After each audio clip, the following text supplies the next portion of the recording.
Previously on the Terra Encities. So yeah, there you go. Now all I have to do is just review this and rescue Ted's penguin. Join me next time as we take a look at the last end.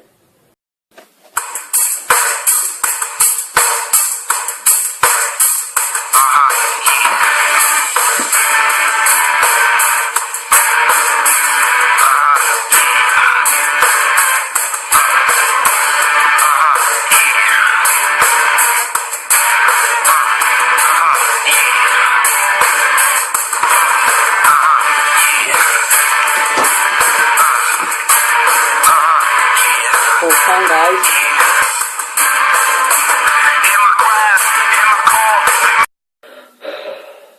Do I have to do this? My god, just get on with it. I don't care if this movie got bad reviews. Just get on with it. Alright? Now state your original opinion and finish this. Okay, let's get this over with. Hello guys, I'm the Terran City, and my version of the word Terran City. Terra, I hate movies in the city, I like movies. Might find this confusing, but just go with it. And let's take a look at what many people are calling the worst X-Men film. But I don't think it's that bad.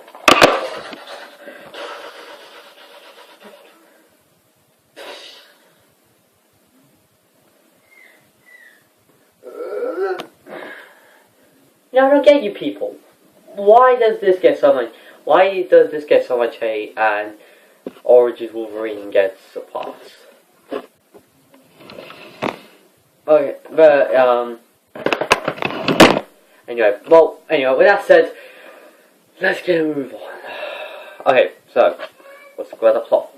Okay, so the movie opens with Charles Xavier and Magneto going to meet a girl which we all know as Jean Grey, who is not a teen, who I don't think is a teenager. I haven't read the comics, so I can't really defend that.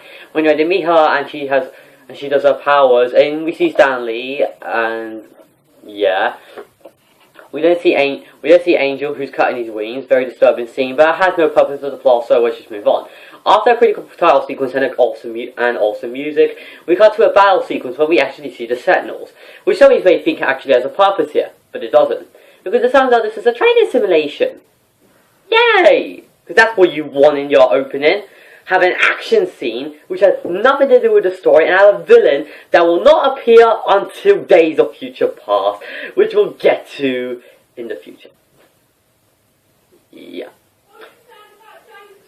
So yeah, so we cut that. So we see Cyclops, who has visions of Jean from the last film, even though he wasn't underwater. So how the hell can he see? Well, that depends.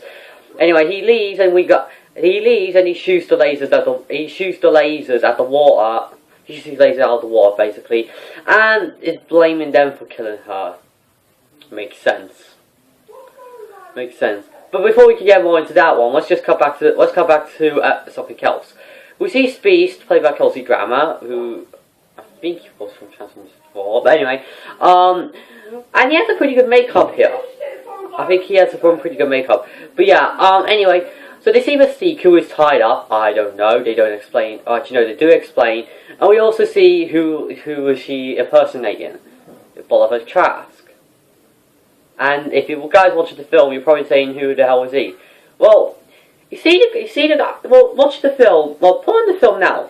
You see the guy who's black. Well, yeah, that's Bolivar Trask. But to be fair, it's not as outlandish as a midget playing him. I shouldn't be saying that, but whatever. So yeah, after a joke that could be funny, but instead really has nothing to do with the story aside from adding humor to what should be the darkest film in the franchise, Mystique attacks them, but that serves no purpose. So let's continue. So Beast goes to meet up with a child who makes him human. Don't worry. And it turns out that they're actually making a cure, taking the samples from the child and using it to shoot humans. Anyway, but back to Magneto, who is pretty much who's after flipping cars around. It rescues Mystique, but she quickly gets shot. But in the process, they rescue Juggernaut. Oh yeah, and Pyro's also there, just in case you're wondering.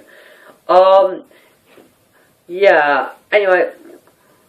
So, yeah, then we get this... Oh yeah, and there's also this love triangle with Rogue, Iceman, and Kitty Pryde. It doesn't go anywhere. Anyway, oh yeah, back to Cyclops, who after shooting the water, he sees Jane can come back. Which all seems happy Dundee, but it turns out it's not all. It turns out it isn't. Wolverine and Storm go to see Cyclops, who is apparently dead, and Jean, who they you get my point. Anyway, so Charles explains about the Dark Phoenix. Again, I haven't read the comics, so I can't really defend this one.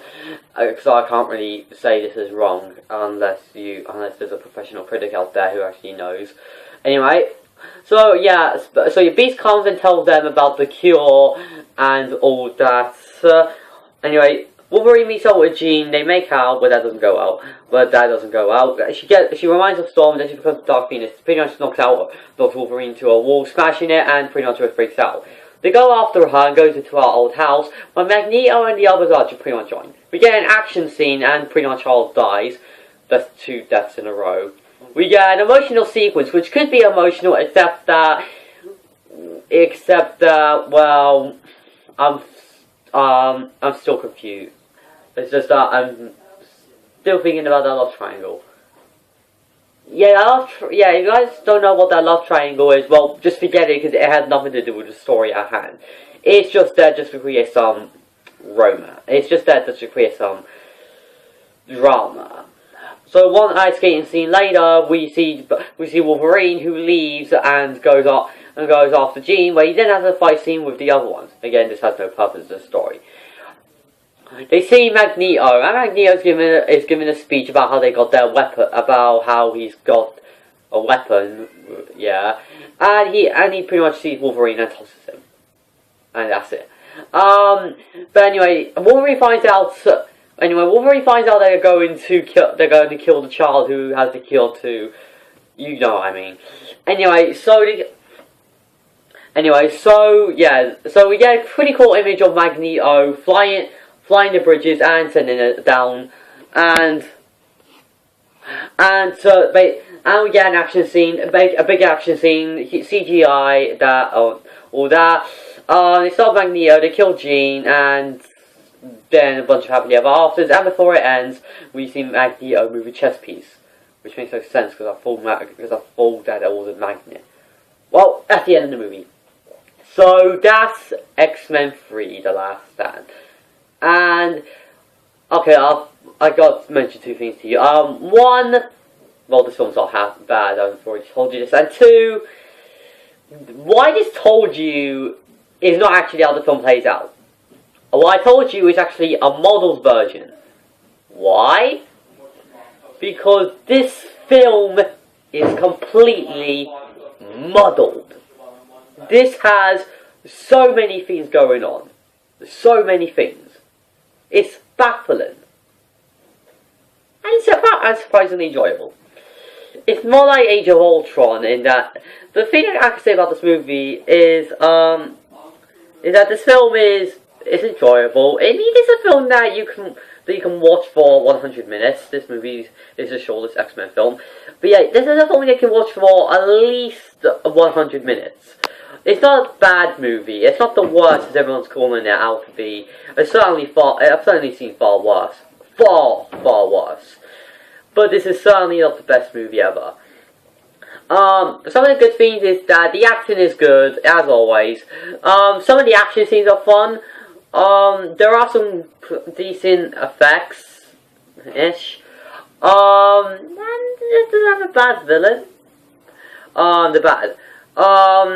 The opening fights, some scenes have no point, and they don't really have anything to do with the story. There's some jokes that completely don't have any purpose to the story in what should be the most emotional story of the X-Men franchise, but it instead ends up being a lot more humor.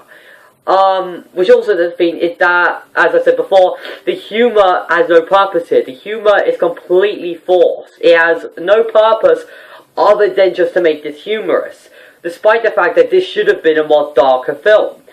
Instead, we get this humour which completely doesn't serve a purpose. We'll get to that in the future. But, in all honesty, I don't know. I just don't see it as a threat, really. Yeah, and the other villains are